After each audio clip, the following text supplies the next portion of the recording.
শাসক দল যদি চায় তাহলে আমি বলছি এই দুর্বৃত্তায়ন পলিটিক্সে থাকতে পারে না। তৃণমূল কংগ্রেস যতদিন আছে এই পরিবর্তন কিন্তু হবে না। পশ্চিমবাংলায় যে দীর্ঘ শাসন, পশ্চিমবাংলার দীর্ঘ শাসনই পশ্চিমবাংলার মানুষের দুঃখের মূল কারণ। পশ্চিমবাংলায় সরকার পরিবর্তনই, ঘন ঘন সরকার পরিবর্তন আপনার মুক্তির পথ। তৃণমূল কংগ্রেস 7 লাখ ভোটে জিতলো আর দুহাত তুলে সবাই নাচতে লাগলেন। আপনারা কি কায়দায় ভোট হয়েছিল? তাই মানুষ মানে দুর্ভাগ্যের যে একটা গণতান্ত্রিক সরকার আইনের শাসন প্রতিষ্ঠা না করে তার নিজের দলের শাসন প্রতিষ্ঠা করে।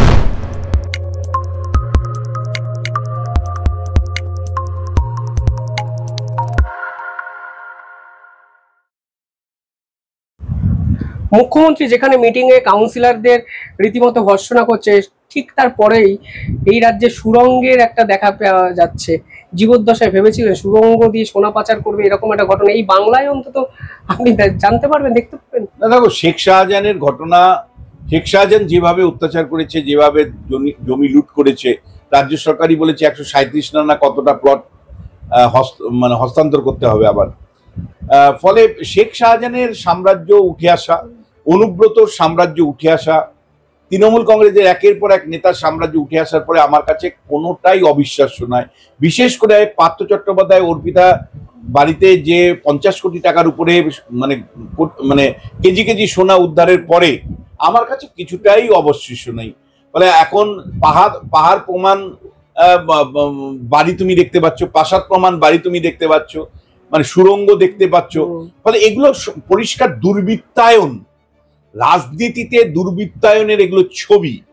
শাসক দল তারা যদি সত্যিই সদিচ্ছা দেখাতে পারত, শাসক দল যদি চায় তাহলে আমি বলছি এই দুর্বৃত্তায়ন পলিটিক্সে থাকতে পারে না। শাসক দলের সাথে নেক্সাস না থাকলে, পুলিশ প্রশাসনের নেক্সাস না থাকলে, তুমি আমায় বলো যে ওই যে একের পর এক যে ঘটনাগুলো ঘটছে, জয়ন্ত সিং এর থেকে শুরু করে, সাদ্দাম থেকে শুরু করে, যাই নাম বলি না কেন, পুলিশের নাকের ডগা এগুলো হয়নি। পঞ্চায়েত ছিল না, পুরসভার প্রতিনিধি ছিল না, সরকারের এমএলএ এমপিদের মঞ্চ শেয়ার করছে, তার সম্পর্কে মিনিমাম মানুষের অভিজ্ঞতা ছিল না। কিন্তু সাধারণ মানুষ ভয়ে বলতে পারেনি। আর পুলিশ প্রশাসন এর প্রশ্রয় ছিল এবং শাসক দলের মদত না থাকলে এই ধরনের ঘটনা ঘটতে পারে। ফলে আমি কিছুতেই অবাক হইনি। পশ্চিমবাংলাতে দুর্বৃত্তায়নটা প্রাতিষ্ঠানিক রূপ নিয়েছে, যেমন করে পশ্চিমবাংলাতে দুর্নীতি প্রাতিষ্ঠানিক রূপ নিয়েছে। ফলে দুর্বৃত্তায়ন, দুর্নীতি এবং অরাজক ব্যবস্থা, নন গভর্নেন্স, এগুলো একে অপরের সাথে সম্পৃক্ত। আমি তোমাকে পরিষ্কার কথা বলতে চাই, তৃণমূল কংগ্রেস যতদিন আছে এই পরিবর্তন কিন্তু হবে না। পশ্চিমবাংলায় যে দীর্ঘ শাসন, পশ্চিমবাংলার দীর্ঘ শাসনই পশ্চিমবাংলার মানুষের দুঃখের মূল কারণ। 34 বছর বামফ্রন্টের শাসন যেমন দুঃখের কারণ ছিল, যেমন কংগ্রেসের প্রথমে প্রায় 67 সাল পর্যন্ত এক নাগারে শাসন, তারপরে বামফ্রন্টের দীর্ঘ শাসন। পশ্চিমবাংলা মানুষ পরিবর্তন করতে চায় না। পশ্চিমবাংলা মানুষ এই ধরনের শাহজাহানই দেখতে চায়। পশ্চিমবাংলা মানুষ এই ধরনের বলা যায় যে এই ধরনের অত্যাচারই দেখতে চায়, এই ধরনের দুর্নীতিই দেখতে চায়। আমার প্রশ্নটা হচ্ছে, যদি মিনিমাম লেভেলে আপনারা পরিবর্তন না করেন তাহলে শাসক ভাবে কি ভাই? যেমন আমাদের এখন আলোচনাগুলোতে হয়, স্টুডিওগুলোতে, শাসকের প্রথম থেকেই নেতারা এসে প্রথমে থেকেই বলেন, আপনারা সমালোচনা করছেন, আলোচনা করছেন, আমরা তো ভোট বাড়িয়েছি, আমাদের সিট বেড়েছে, আমরা বিপুল ভোটে জয়ী হয়েছি, আপনারা চুপ করে থাকুন, আমরা বিপুল ভোটে জয়ী হয়েছি। ফলে ভোটে জয় দিয়ে শাসক সমস্ত অন্যায় অবিচারগুলোকে আটকাতে চাইছে বা সেগুলোকে আড়াল করতে চাইছে। ফলে মানুষকে বুঝতে হবে যে এই যে দীর্ঘ শাসন 34 বছর বামেদের দিয়েছেন, দীর্ঘ শাসন তৃণমূল কংগ্রেসকে দিচ্ছেন, সেটাই আপনার দুর্ভাগ্যের কারণ নয় তো? এবং একজন রাজনীতির চর্চাকারী হিসাবে আমার বারবার মনে হয় পশ্চিমবাংলায় সরকার পরিবর্তনই, ঘন ঘন সরকার পরিবর্তন, 5 বছর অন্তর অন্তর সরকার পরিবর্তনই আপনার মুক্তির পথ। হিংসা মুক্তি যদি চান, 5 বছর অন্তর অন্তর সরকারের পরিবর্তন আনতে হবে। আপনি যদি একটি কর্মক্ষম সরকার চান, দ্রুত পরিবর্তন কেরালার মতন আনতে হবে। আপনি যদি সত্যি শিল্পায়ন চান, তাহলে কেরালার মতন প্রতি 5 বছর অন্তর পরিবর্তন আনতে হবে। আপনি যদি পরিবর্তন না আনতে পারেন তাহলে সরকার ধরে রাখে, ভাই যা দিচ্ছি তা নিয়েই সবাই সন্তুষ্ট, আমার অতিরিক্ত আর তৎপর হওয়ার কি আছে?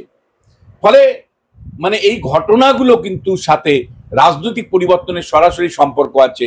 ফলে এই যে তিনটে পৃথিবীর কথা তিনটে বাংলার কথা বললাম, শাসকের বাংলা, বিরোধী দলের বিজেপির বাংলা, আর সাধারণ মানুষের বাংলা। সাধারণ মানুষের বাংলার জায়গাটা কিন্তু অনেক গুরুত্বপূর্ণ। সাধারণ মানুষকে যদি মানে উপলব্ধি করতে হবে, বুঝতে হবে যে দীর্ঘমেয়াদী শাসন পশ্চিমবাংলার জন্য অভিশাপ নয় তো। আপনার কি কোথাও মনে হয় না এই আদালত দ্বারা এই রাজ্য চলছে, মানে ডায়মন্ড হারবারে আবার পুনর্নির্বাচনের জন্য আদালতে যাচ্ছে, দুর্নীতিতে আদালত, প্রত্যেকটা ক্ষেত্রে আদালত দ্বারা নিয়ন্ত্রিত হচ্ছে রাজ্য? দেখো মানে পশ্চিমবাংলার বাইরের রাজ্যগুলোতে তো এখন আইনের শাসন কিছুটা হলেও আছে। এবার দেশের ফেডারেল সিস্টেমে আমরা চলি, ফলে যুক্তরাষ্ট্রীয় কাঠামোর মধ্যে থাকার ফলে যেটা হয়েছে, কলকাতা হাইকোর্ট তুলে দেওয়া যায়নি। যদি অভিষেক বন্দ্যোপাধ্যায় একবার মন্তব্য করেছিল মানে এই আদালত থেকে কি লাভ, ফলে অভিষেক বন্দ্যোপাধ্যায় সেই আলোচনা, সেই মন্তব্য সমালোচনা হয়েছিল, তোমার মনে থাকতে পারে, মিডিয়া সমালোচনা করেছিল। ফলে যুক্তরাষ্ট্রীয় ব্যবস্থা থাকার জন্য কলকাতা হাইকোর্টকে রাখতেই হয়েছে। যুক্তরাষ্ট্রীয় কাঠামো থাকার জন্য দেশের যে আইন মিনিমাম লেভেলে পশ্চিমবাংলায় রাখতেই হয়েছে। এখন পশ্চিমবাংলার সরকারটাই হলো মানে অর্ডার, সবসময় ডিসঅর্ডারে চলে। মানে পশ্চিমবাংলার সরকারের যে কোনো কাজকর্ম তুমি দেখবে আইনের বাইরে গিয়ে করে এবং আইনকে মানে না। শাসকের এখানে বারবার কোর্টকে বলতে হচ্ছে যে আইনের শাসনের পরিবর্তে শাসকের আইন চলে, কিন্তু সাধারণ মানুষ, ওই যে আমি বললাম যে তৃতীয় বাংলার তৃতীয় ভাগটা হলো সাধারণ মানুষ, তারা কিন্তু এগুলো সহ্য করতে পারে না। তারা এই অন্যায়, যে সরকারের এই অন্যায়টা যখন দেখে, সরকার আইন তৈরি করতে গিয়ে অন্যায়, প্রশাসনিক ব্যবস্থাতে বিভাজন তৈরি করে, দুর্নীতি করে, ফলে মানুষ বাধ্য হয় আদালতে যেতে। মানে ডায়মন্ড হারবারের মতো একটা জায়গা নিয়ে কেন আদালতে যেতে? আমি আমারই বলছি যে অস্বাভাবিক 7 লক্ষ ভোট তো আর নর্মাল ভোট না। তৃণমূল কংগ্রেসকে বুঝতে হবে যে অনিল বসু যখন 5.5 লক্ষ ভোটে জিতেছিল, সেটাকে দিনের পর দিন আপনারা সমালোচনা করেছিলেন। আপনারা সেগুলোকে সামনে এনে বলেছিলেন অগণতান্ত্রিকতা। মমতা বন্দ্যোপাধ্যায় স্লটার অফ ডেমোক্রেসিতে এই ধরনের ভোটের ফলাফল সামনে এনে বলেছিল যে বামেরা কিভাবে গণতন্ত্র লুট করছে। তৃণমূল কংগ্রেস কি করছে? তৃণমূল কংগ্রেস 7 লাখ ভোটে জিতলো আর দুহাত তুলে সবাই নাচতে লাগলেন। আপনারা কি কায়দায় ভোট হয়েছিল? ইলেকশন কমিশনিং থেকে শুরু করে কাউন্টিং থেকে ভোটের দিন সমস্ত ছবিগুলো তো মানুষের সামনে আছে এবং তারই প্রতিফলন 7 লক্ষ ভোট। এবার আইন আছে, আদালত আছে, মানুষ সেগুলোকে চ্যালেঞ্জ করছে। কতটুকু বিচার পাবেন সেটা তো পরের ব্যাপার। কিন্তু এই যে বারবার বলা হচ্ছে যে শাসকের আইন কার্যকারী করার ফলে বারবার এই যে তৃতীয় পক্ষ মানুষ, সেই বাংলা তৃতীয় পক্ষ মানুষ, সাধারণ মানুষ কিন্তু বাধ্য হচ্ছে বারবার আদালতে, যাদের সামর্থ্য আছে, যারা পারছেন তারা কিছুটা আদালতে গিয়ে সুরাহা আদায় করবার চেষ্টা করছেন। কিছু পাচ্ছেন তারা সুরাহা আদায় করতে, অধিকাংশ ক্ষেত্রেই পাচ্ছেন না।